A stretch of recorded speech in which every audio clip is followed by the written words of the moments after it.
Good evening. So, quick demo lang about sa custom category ng transaction. So, makikita siya dito sa pang-apat na icon from portfolio and custom categories.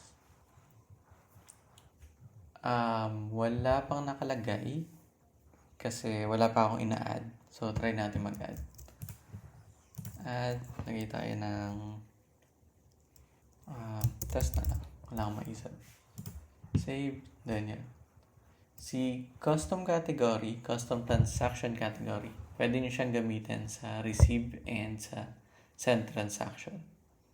So, up to you na lang kung paano nyo siya gagamitin. Pwede kayo maglagay or mag-add ng kahit ilang custom category.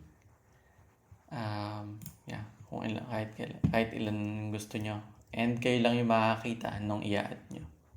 So, yan. Dito siya makikita sa custom and yung test.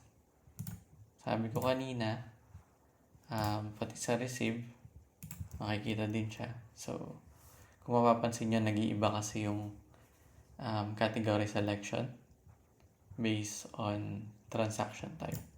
So, si custom category, makikita siya kahit anong transaction. Yung test.